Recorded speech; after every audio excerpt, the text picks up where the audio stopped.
பங்களாதேஷில் வங்கதேசத்தில் இப்போது என்ன நடந்துட்டு இருக்குது, அங்கே இருக்கிற மாணவர்களோட நிலை என்ன, அதாவது வெளிநாட்டு மாணவர்களோட நிலை என்ன, அவங்க எல்லைகளை கடந்து வந்துட்டுருக்குறாங்க, அங்கே இருக்கிற இந்திய மாணவர்களோட நிலை என்ன, அங்கே இருக்கிற தமிழ் மாணவர்களோட நிலை என்ன, அவங்க எப்படி இந்தியாவை கடந்து வந்துட்டுருக்குறாங்க, எப்படி கவர்மெண்ட் கூட்டின்னு வந்திருக்குது, கவர்மெண்ட்டு எவ்வளோ பேரை கூட்டின்னு வந்திருக்குது, இதில் தமிழ் மாணவர்கள் அவங்க எப்படி எல்லையை கடந்து வந்துட்டுருக்குறாங்க, இதை பற்றி தமிழ்நாட்டு முதலமைச்சர் மு.க. ஸ்டாலின் அவர்கள் பிறப்பித்த உத்தரவு என்ன, அதே மாதிரி மத்திய அரசு இந்த மாணவர்கள் எவ்வளோ பேரை கூட்டின்னு வந்திருக்காங்க, அவங்களுக்கு அவங்க செய்கிற விஷயங்க என்ன, மம்தா பானர்ஜி அவங்க வெஸ்ட் பெங்கால் மேற்கு வங்காள முதலமைச்சர் மம்தா பானர்ஜி அவங்க இதை என்ன சொல்லியிருக்கிறாங்க, இந்த மாணவர்களோட நிலை, இதில் என்ன நடக்குது, இப்போ இருக்கிற நேரத்தில் பங்களாதேஷில் என்ன நடந்துட்டுருக்கு அப்படின்னு தான் இப்போ பார்க்க போகிறோம்.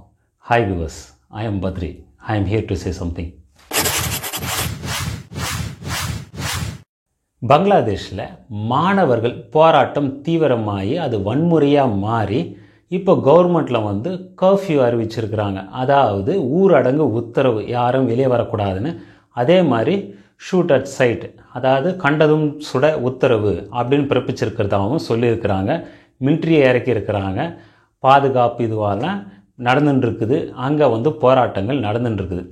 அது ஏன்னா 1971 சுதந்திர போராட்டத்தில் கலந்து கொண்ட சுதந்திர போராட்ட தியாகிகளின் குழந்தைகளுக்கும் அவர்களின் பேர குழந்தைகளுக்கும் வழங்கப்படுகின்ற இந்த வேலை வாய்ப்பில் வழங்கப்படுகின்ற கோட்டா அது 30% வழங்கப்படுது. அதை எதிர்த்து தான் இந்த மாணவர்கள் போராட்டம் தீவிரமடைஞ்சிருக்குது.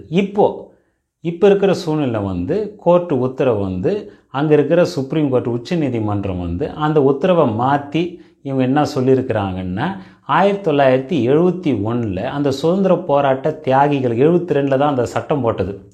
சுதந்திர போராட்ட தியாகிகளின் குழந்தைகளுக்கு பேர குழந்தைகளுக்கு 5% வழங்கப்படும் அப்படின்னு இப்போ புதுசாக சட்ட விதியை உருவாக்கி சொல்லியிருக்கிறாங்க. கவர்மெண்ட்டும் அதை சொல்லியிருக்குது. அதே மாதிரி 2% மிச்ச பேருங்களுக்கு வழங்கப்படும். யாருக்குன்னா மாற்றுத்திறனாளிகளுக்கும் பழங்குடி மக்களுக்கும் 2%. இது ரெண்டும் சேர்த்தா 7% வருது. மிச்சம் இருக்கிற 93% பொது பிரிவினர்களுக்கு வழங்கப்படும். அதாவது திறமையின் அடிப்படையில் வழங்கப்படும் அப்படின்னு இப்போது புதிய சட்ட விதியை கொண்டு வந்திருக்கிறாங்க. இதனால் போராட்டம் தனியும்னு எதிர்பார்க்கப்படுது. இப்போது அங்கே இருக்கிற மாணவர்களின் நிலை, இந்தியாவில் இந்திய அரசாங்கம் 1000 மாணவர்களை இங்கே கூட்டின்னு வந்துட்டு தான் சொல்கிறாங்க. மிச்ச மாணவர்கள் அங்கே இருக்கிற மாணவர்களுக்கு என்னென்ன தேவையோ எல்லா உதவிகளும் செய்யப்படும் அப்படின்ட்டு சொல்கிறாங்க. அங்கே இருக்கிற தூதரகமும் அதுக்கான செயல்பாடில் இருக்குது. அங்கே இருக்கிற மாணவர்களோட நிலை பார்த்திங்கன்னா அவங்க அதை சுற்றி இருக்கிறது எல்லாமே பங்களாதேஷ் சுற்றி இருக்கிறது இந்தியாவுக்கு வழி வர இடம். அந்த எல்லைகளை கடந்து வந்துட்டுருக்காங்க. இதில் ஒரு கல்லூரியில் என்ன செஞ்சுருக்கிறாங்கன்னா இந்த போராட்டம் ஆரம்பிக்கிற நேரத்தில் இங்கே பாருங்கள், வெளிநாட்டு மாணவர்கள் விருப்பப்பட்டால் இருங்க, அதை ஹாஸ்டலில் தங்கி படிச்சுட்டு இருப்பாங்க இல்லைங்களா, விருப்பப்பட்டால் இருங்க, இல்லை கிளம்புறதுனா கிளம்புன்னு சொல்லியிருக்காங்க. ஆனால் இந்த போராட்டம் தீவிரம் அடைஞ்ச உடனே வெளிநாட்டு மாணவர்கள் கண்டிப்பாக அவங்க நாட்டுக்கு திரும்பிடுங்க, கிளம்புங்கன்ட்டு இதில் ஒரு கல்லூரி என்ன பண்ணியிருக்கு, பஸ்ஸில் அவங்க கல்லூரி பஸ்ஸில் 150 மாணவர்களை அவங்க கூட்டின்னு என்ன பண்ணியிருக்காங்க, எல்லையில் இறக்கி விட்டு பஸ்ஸு போயிட்டுருக்குது. இந்த மாணவர்கள் அந்த 150 பேர் அவங்களே பங்களாதேஷ்லேருந்து இந்தியாவுக்கு அவங்களாவே எல்லையை கடந்து வந்திருக்கிறாங்க.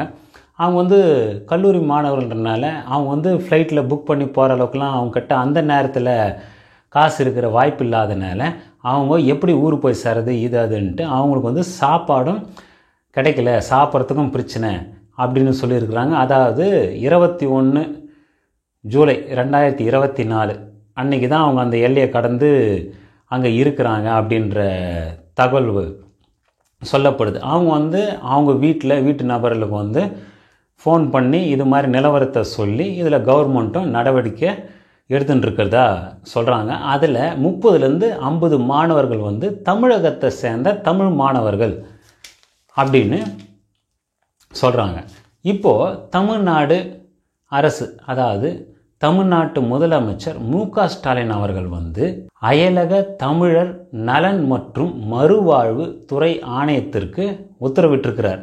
என்னென்னா அங்கே வங்க தேசத்தில் பங்களாதேஷில் தமிழர்களோட எண்ணிக்கையை சரியாக பார்த்து கணக்கெடுங்க, அந்த விவரங்களை எடுங்க. அவங்களுக்கு என்னென்ன தேவை, என்னென்ன உதவி செய்ய முடியுமோ அந்த உதவிகளை எல்லாம் செய்யணும் அப்படின்ட்டு தமிழக அரசு மு.க. ஸ்டாலின் அவர்கள், முதலமைச்சர் அவர்கள் வந்து உத்தரவு பிறப்பிச்சிருக்கிறாரு. இது வந்து தமிழ் மாணவர்களை சேவ் பண்ணுறதுக்கோசரம். அதே மாதிரி பார்த்திங்கன்னா இந்திய அரசாங்கம் ஏற்கனவே வந்து 1000 மாணவர்களை இந்தியாவுக்கு கொண்டு வந்ததா சொல்கிறாங்க. முதல்ல வந்து கிட்டத்தட்ட ஒரு 200 மாணவர்கள் வந்து விமானம் மூலிமா இந்தியா வந்து சேர்ந்தாங்க அப்படின்னு இருக்குது. இதில் 1000 மாணவர்கள் வந்து கொண்டு வரப்பட்டாங்க. இப்போது மிச்ச பேருங்க வந்து ஒரு சிலர் எல்லைகள்லாம் வெளியே வந்துட்டுருக்குறாங்க. நேபாளை சேர்ந்தவங்கள்லாம் அங்கே படிச்சுட்டு இருக்கிறாங்க, பூட்டான் சேர்ந்த மாணவர்கள்லாம் அங்கே படிச்சுட்டு இருக்கிறாங்க. அவங்க வந்து மேகாலயா எல்லையெல்லாம் வெளியே வந்து எல்லையை தாண்டி மேகாலயா நாட்டில் தங்கின்னு இருக்கிறதாகவும் மேகாலய பிரதமர் அவருக்கு சொல்லி அங்கேருந்து உதவி செய்யப்பட்டு அவங்க நாட்டுக்கு திரும்பின்னு இருக்கிறதாகவும் சொல்லப்படுது. இது மாதிரி பலதரப்பட்ட மாணவர்கள் அந்த இதில் இருக்கிறதுல இங்கே இந்திய மாணவர்களை அங்கேருந்து கொண்டு வர்றதில் இந்த 1000 மாணவர்கள் கொண்டு வந்திருக்கிறாங்க. முதல்ல என்ன சொன்னாங்க, அதுக்கப்புறம் அங்கே இருக்கிற மாணவர்களுக்கு தேவையான உதவிகள் செய்யப்படும் சொன்னாங்க.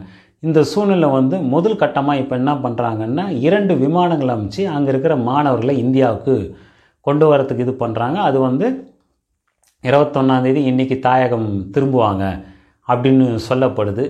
அதில் பார்த்திங்கன்னா 35 மாணவர்கள் தமிழகத்தை சேர்ந்த மாணவர்கள் அப்படின்னு சொல்கிறாங்க. 2ஆம் கட்டமாக மாணவர்கள் அங்கேருந்து கொண்டு வரத்துக்கு ஏற்பாடு பண்ணியிருக்காங்க. அதில் தமிழகத்தை சேர்ந்த மாணவர்கள் 60 பேர் தாயகம் வந்து திரும்புவார்கள் அப்படின்னு சொல்லப்படுது. மேற்கு வங்காள முதலமைச்சர் மம்தா பானர்ஜி அவங்க வந்து பங்களாதேஷில் அங்கே போராட்டங்கள் வன்முறைகள் தீவிரமாக இருக்கிறனால அங்கேருந்து அகதிகள் இந்தியாவை நோக்கி வரும்போது இவங்க தான் வெஸ்ட் பெங்கால் தான் பக்கத்தில் இருக்குது. அதனால் இவங்க இந்தியா நோக்கி வரும்போது அவர்களுக்கு தேவையான உதவிகள் செய்யப்படும்.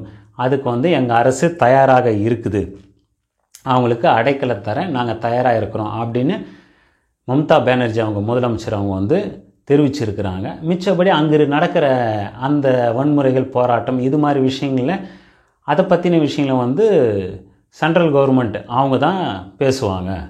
நான் வந்து அங்கேருந்து வர அகதிகளுக்கு வந்து நாங்கள் உதவி செய்ய தயாராக இருக்கிறோம், அடைக்கலம் தர தயாராக இருக்கிறோம் அப்படின்னு சொல்லியிருக்கிறாங்க. பங்களாதேஷில் போராட்டம் வன்முறையாக மாறின காரணத்தினால 110லேருந்து 133 பேர் வரலும் உயிரிழந்ததாக சொல்லப்படுது.